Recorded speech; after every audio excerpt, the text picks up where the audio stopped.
Good afternoon, dear student. Today we are going to learn about chapter 7, cell division. What is mean by cell? Cell काय आहे? Cell is the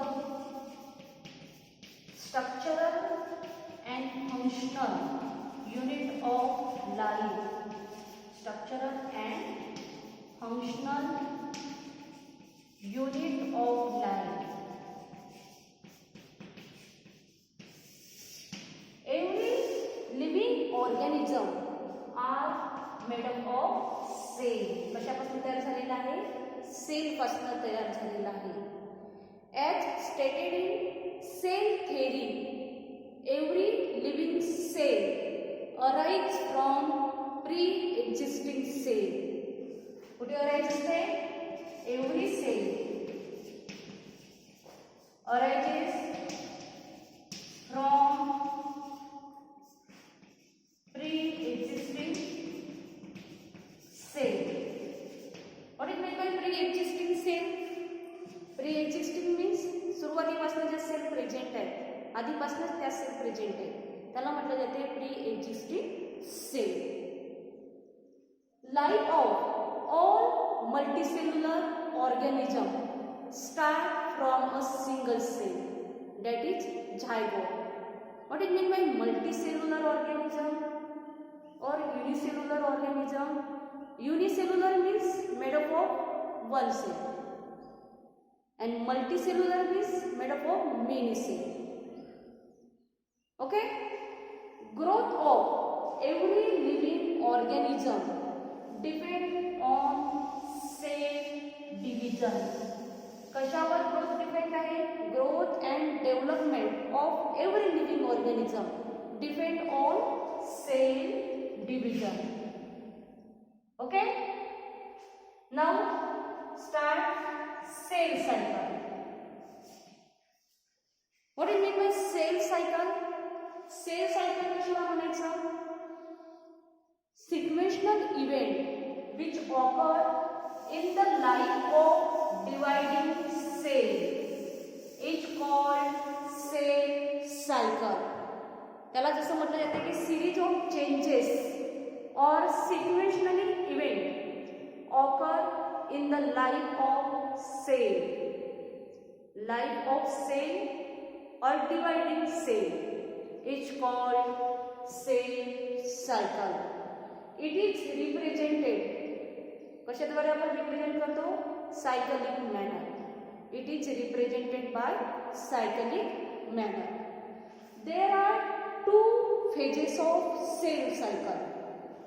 first interphase and second young phase. During interphase, cell undergoes growth. या phase मध्ये काय होते? सेलची growth घडून येते. Cell undergoes growth और rest as per need. M phase, during M phase cell undergoes division. यामध्ये सेलचं डिव्हिजन घडून येते. यालाच काय म्हटलं जाते? एम फेजलाच काय म्हटलं जाते? Period of division. याला काय म्हटलं जाते? Period of division. इंटरफेजला दुसरं नाव आहे रेस्टिंग फेज. यामध्ये डिव्हिजनची प्रोसेस घडून येते का? डिव्हिजन घडून येते का यामध्ये? नाही, नो डिव्हिजन. यामध्ये डिव्हिजन घडून येते म्हणून त्याला आपण काय म्हणतो? Period of division. यामध्ये फक्त सेलची ग्रोथ घडून येते, सेलचं डिव्हिजन घडून येत नाही. या फेजला काय म्हटले जाते? Interphase. Interphase is divided into 3 subphases. इंटरफेजचं 3 सबफेजेस मध्ये डिवायडेशन होते. G1 phase, second S phase and third G2 phase. G1 means first gap phase. त्याला फर्स्ट गॅप पिरियड असं म्हटलं जाते. त्याला फर्स्ट ग्रोथ फेज असं सुद्धा म्हटलं जाते. S means synthesis or synthetic phase. G2 means second growth phase.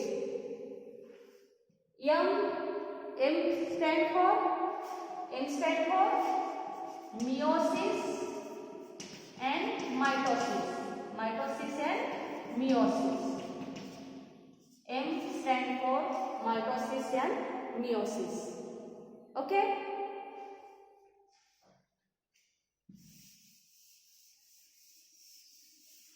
I draw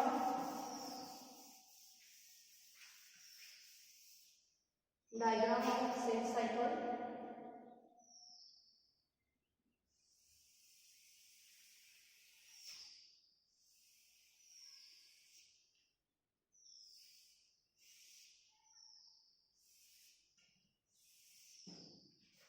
Okay.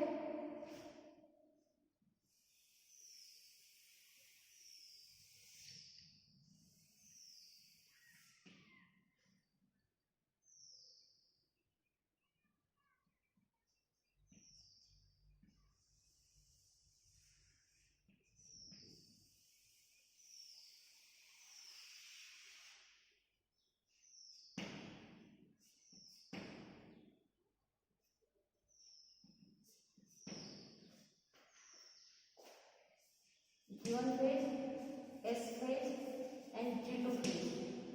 या तिन्ही याला काय म्हणतात कशाचे आहे type interface which is known as interphase.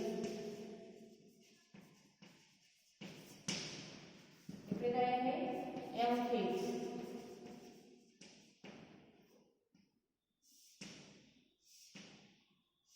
मायटोसिसचे जर आपण डिवायडेशन केलं तर त्यामध्ये prophase, metaphase,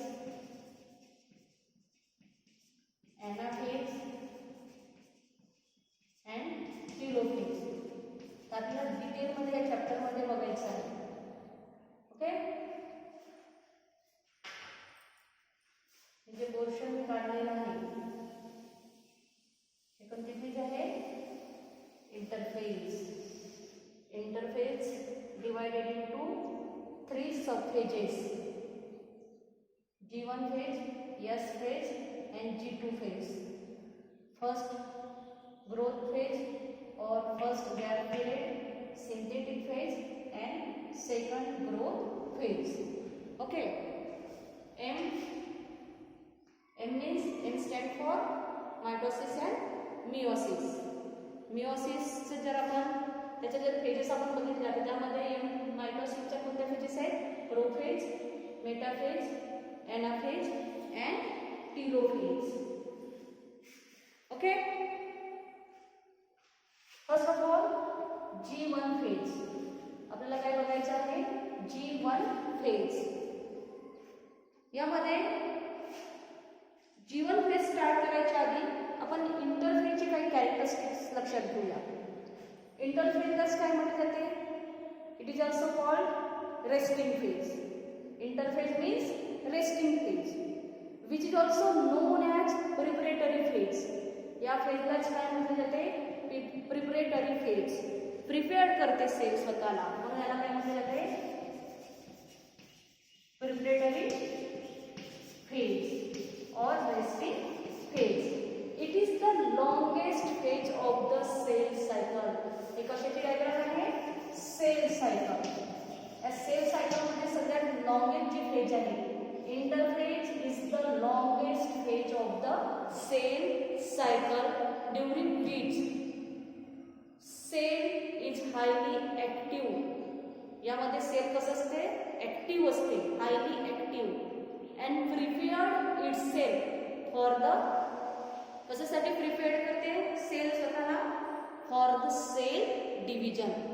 prepared itself for the cell division. लक्षात आलं. Interphase means resting phase. It is the longest phase. Cell active. यामध्ये सेल कसं असते ऍक्टिव्ह असते and prepared itself for the cell division. Cell division होण्याकरिता सेल स्वतःला पहिल्यांदा काय करते प्रिपेअर्ड करते.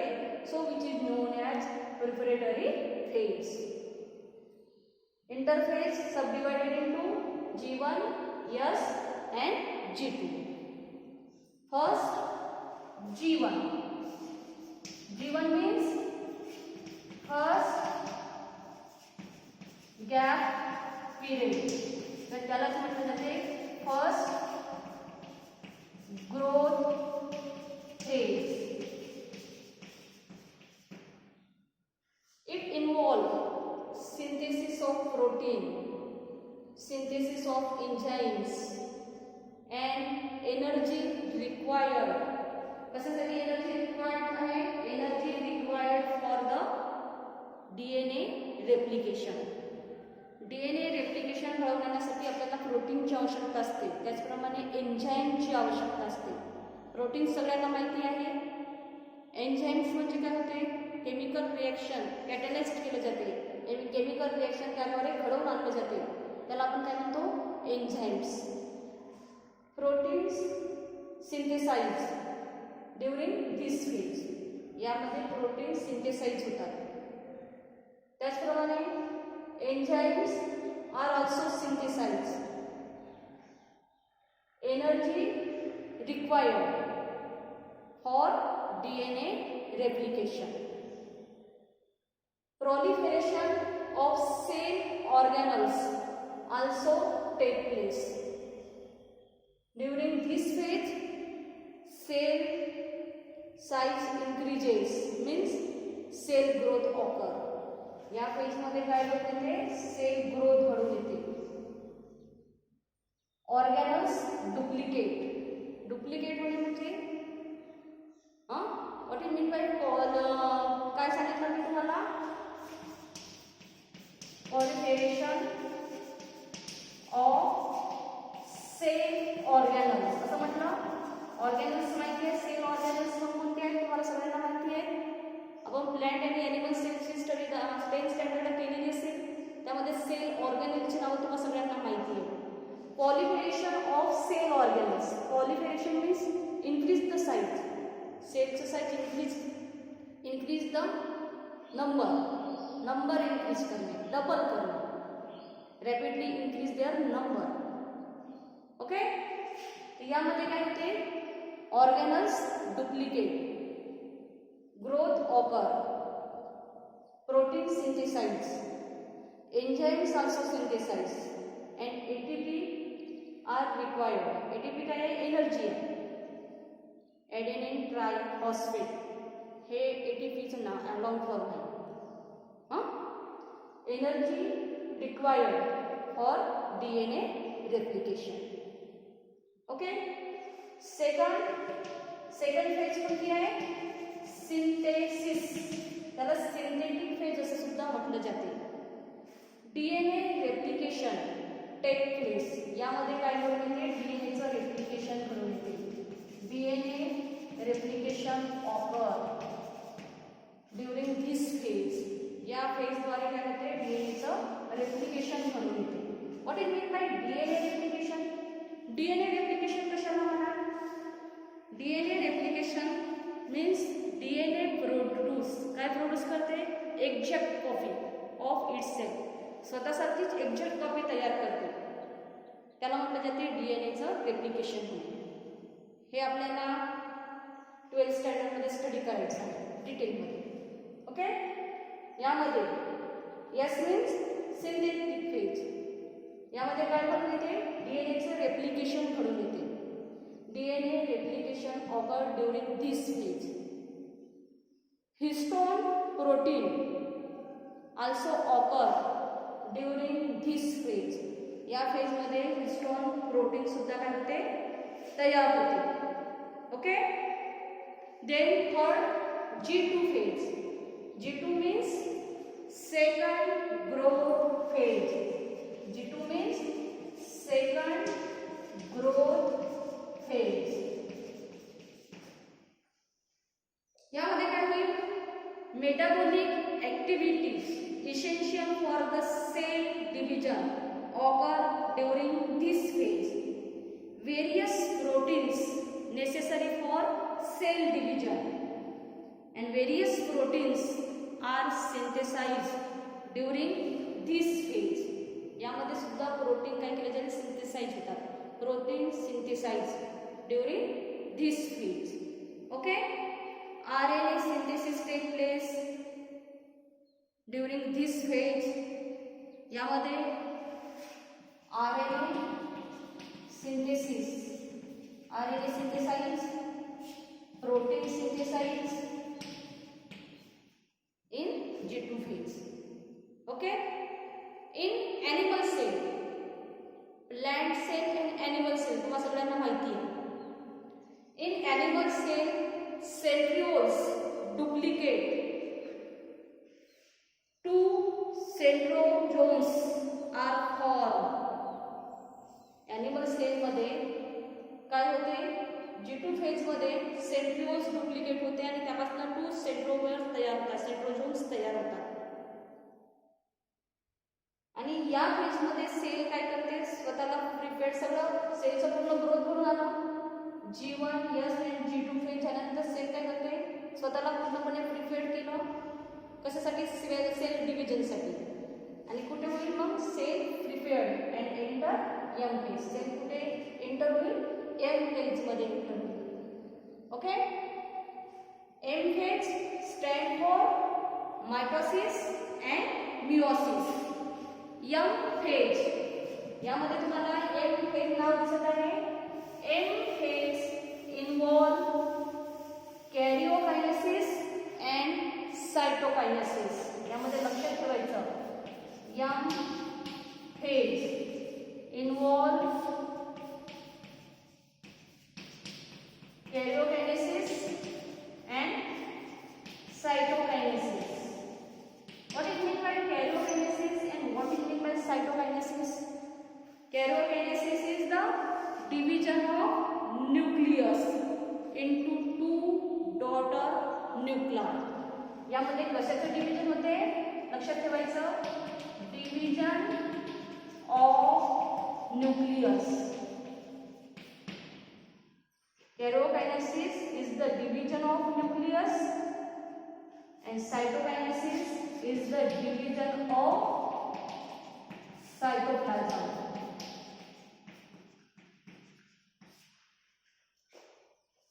न्यूक्लियसचे डिव्हिजन होईल तर त्यापासून काय काय होईल? 2 nuclear, 2 daughter nuclear. Karyokinesis is the division of nucleus to form 2 daughter nuclei. काय लक्षात ठेवायचं? 2 daughter nuclei.